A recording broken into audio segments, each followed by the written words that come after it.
सुमन अर्पित करते हुए आज इस ग्राम पंचायत रानीपुर उन्नाव में जो कार्यक्रम शिक्षा का कार्यक्रम रखा गया, उसमें हमारे साथ चलकर आए पूर्व एसडीओ आदरणीय आर.डी. राम साहब एवं प्रशासनिक सेवा में कार्यरत एवं हमारे बड़े भाई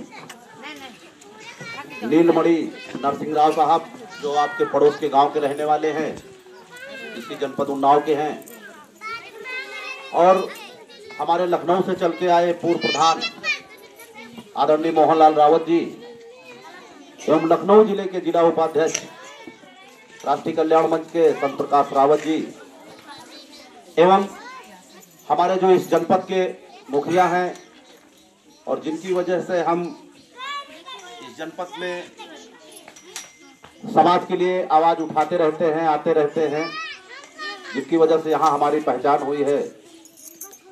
आशीष नागवंशी जी, जो हमारे राष्ट्रीय कल्याण मंच के जिला अध्यक्ष भी हैं और एक वरिष्ठ संवाददाता पत्रकार भी हैं, जो समाज की आवाज को उठाते रहते हैं। और सबसे बड़ी बात यह है कि आज जिनके सौजन्य से यह कार्यक्रम हो रहा है, हमारे छोटे भाई सुधीर कुमार रावत जी, जो लगभग 1 सालों से हम लोगों से परिचित हैं और कहीं भी हमारा कार्यक्रम, संगठन का कार्यक्रम या समाज का कार्यक्रम होता है तो वो समय देने का काम करते रहते हैं। यहाँ जनपद उन्नाव से चलकर वो लखनऊ हो, चाहे हरदोई हो, चाहे सीतापुर हो, चाहे रायबरेली हो, चाहे बाराबंकी हो, ये साथ साथ आने जाने का काम करते रहते हैं। एवं इस ग्राम पंचायत के तमाम साथी, मैं सभी का स्वागत करता हूं। बैजनाथ रावत जी, गुड्डू रावत जी, राजू कश्यप जी, रामू कश्यप जी, राम खिलावन रावत जी, चंद्रशेखर रावत जी, बरातीलाल रावत जी, राम प्रकाश रावत जी, पुन्नू जी, राम नरेश जी, सरदार जी, रामशंकर जी, रामचंद्र जी, सभी सम्मानित साथियों का मैं एक साथ स्वागत करता हूं। हमारे साथ चल के आए बजरंगी रावत जी, जो मलिहाबाद विधानसभा के विधानसभा अध्यक्ष है राष्ट्रीय कल्याण मंच के, एवं सामने बैठे पिता तुल्य बुजुर्ग, छोटी बहनें, बड़ी बहनें, माताएं एवं छोटे भाई, बड़े भाई, नौजवान साथियों, जो हमारा संगठन है ये एक सामाजिक संगठन है। हम लोगों का जो उद्देश्य है वो जो समाज के कमजोर वर्ग के लोग हैं, वो किसी भी जाति के हों और किसी भी धर्म के हों, हमारा जाति और धर्म से कोई लेना देना नहीं है।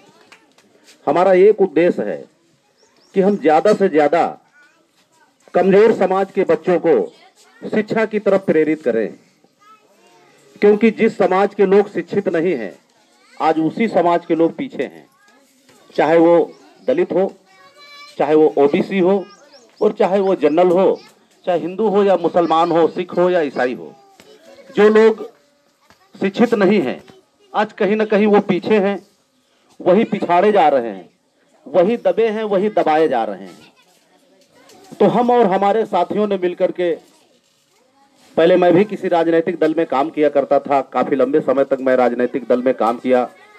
हमने विधानसभा का चुनाव भी लड़ा, चुनाव हारे, लेकिन जो हमारे अंदर एक सोच थी कि कमजोर लोगों के लिए काम करना, हमारे साथियों ने कहा कि कोई ना कोई हमारा एक बैनर होना चाहिए जिसके तहत हम लोग काम करें। तब हम लोगों ने एक सामाजिक संगठन बनाया जिसका नाम रखा राष्ट्रीय कल्याण मंच। उसी के तहत पूरे प्रदेश में, अन्य प्रदेशों में भी हम लोग जाया करते हैं, समाज के लिए काम किया करते हैं। साथियों, हमारा एक ही उद्देश्य है, जो आने वाली जनरेशन है ज्यादा से ज्यादा शिक्षित हो, और वो ज्यादा से ज्यादा शिक्षित कैसे हो सकती है, उसके लिए हम और आप सभी लोगों को मिलकर काम करना पड़ेगा। क्योंकि छोटी उम्र में जो बच्चे हैं, वो जाहिर सी बात है, वो कहीं ना कहीं गुमराह हो जाते हैं और रास्ते से भटक जाते हैं। तो इसकी जिम्मेदारी गार्जियन की होती है, हम लोगों की जिम्मेदारी होती है कि हम लोग अपने बच्चों को किस तरीके से समझा बुझा के किसी भी तरीके से, भले ही हमारे पास एक रोटी कम हो, एक रोटी हम कम खाएं, एक कपड़ा कम पहने, लेकिन जो अपने बच्चे हैं उनको हम ज्यादा से ज्यादा शिक्षा की ओर ले जाएं। अगर हमारे समाज के बच्चे, हमारे घर के बच्चे ज्यादा से ज्यादा शिक्षा में निकल जाएंगे, आगे बढ़ जाएंगे, तो निश्चित तौर पे उनको को कहीं ना कहीं जो है नौकरी मिल जाएगी। कोई डॉक्टर बनेगा, कोई इंजीनियर बनेगा, कोई आईएएस बनेगा, कोई पीसीएस बनेगा। किसी ने नहीं देखा है। हो सकता है कि कल हमारे ही आपके बीच से ये जो छोटे छोटे बच्चे पढ़ रहे हैं, जो ये बैठे हैं, सामने बैठे हैं, हमारे ही आपके बीच से इनमें से कोई पढ़ लिख के डॉक्टर बन जाए, इंजीनियर बन जाए, आईएएस बन जाए, पीसीएस बन जाए, तो ये जिस समाज के होंगे, जिस बिरादरी के होंगे, उनके घर वालों का तो नाम होगा, साथ साथ उस समाज का भी नाम होगा, उस गांव का भी नाम होगा, उस क्षेत्र का भी नाम होगा। और साथियों, अगर ये कुछ सफलता इनको मिल गई तो हम लोगों को भी बहुत बड़ी खुशी होगी कि हम लोग जिनके लिए काम कर रहे हैं वो बच्चे आगे बढ़ रहे हैं, शिक्षित हो रहे हैं। तो समाज, अगर हम चाहते हैं कि भारत में समता मूलक समाज हो, तो अगर आप समता मूलक समाज बनाना चाहते हैं तो सिर्फ और सिर्फ एक ही उसका कारण है कि शिक्षा। अगर हम शिक्षित हो गए तभी समता मूलक समाज हो सकता है। आप देख रहे हैं कि शहरों में चाहे जिस जाति का हो, चाहे जिस धर्म का हो, लगभग एक जगह खाना खाते हैं और लगभग एक जगह बैठते हैं।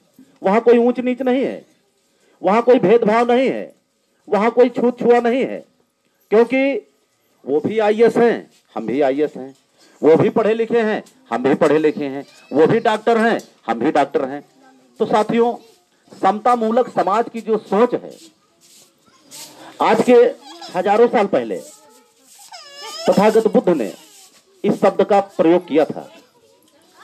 तथागत बुद्ध ने कहा था कि समता मूलक समाज की स्थापना होनी चाहिए, और समता मूलक समाज वही है जो मानो मानो एक समान हो। और हम मानो मानो को एक समान करने के लिए हमारे पास कोई दूसरा ऑप्शन नहीं है, सिर्फ एक ही ऑप्शन है, वो है शिक्षा। अगर हम शिक्षा को महत्व दें, अगर हम चाहते हैं कि हम आपकी बराबरी करें, अगर हम चाहते हैं कि समाज में सबसे अलग हम दिखें, अगर हम चाहते हैं कि समाज में सबसे आगे बढ़े, तो सिर्फ उसका एक ही मूल मंत्र है, वो है शिक्षा।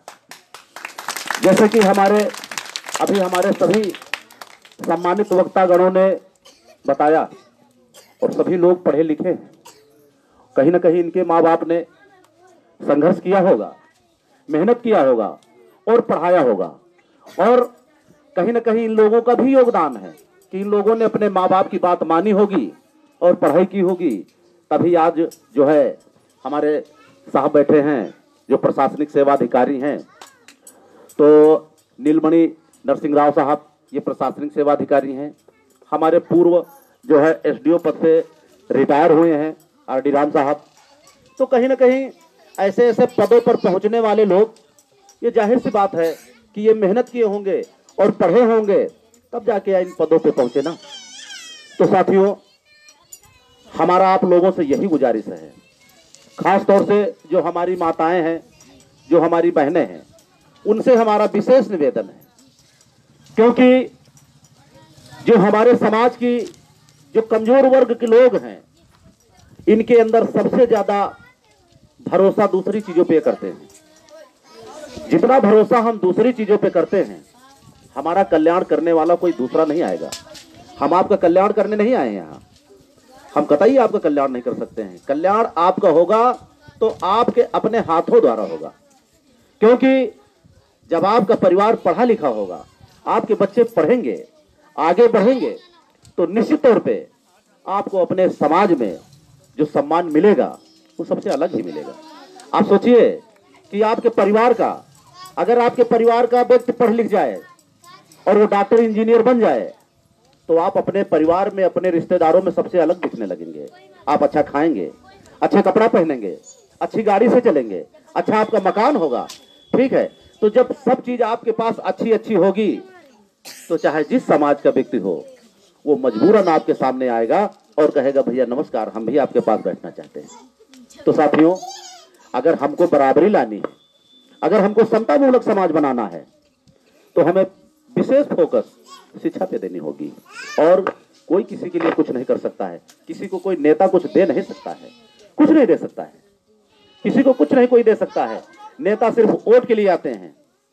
5 साल बीत गया होगा, ग्राम पंचायत का चुनाव आ गया, पंचायत का चुनाव आ गया हो, अब देखना आपके पास जो पुराने पुराने लीडर लोग होंगे, जो 5 साल पहले आए होंगे, अब 5 साल हो गए, अब फिर आएंगे।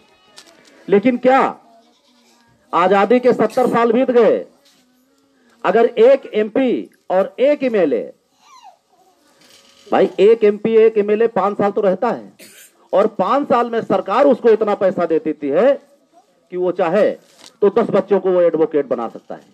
लेकिन या क्या आपने सुना कि किसी विधायक ने किसी गरीब के 10 बच्चों को अपने पैसे से एडवोकेट बनाया?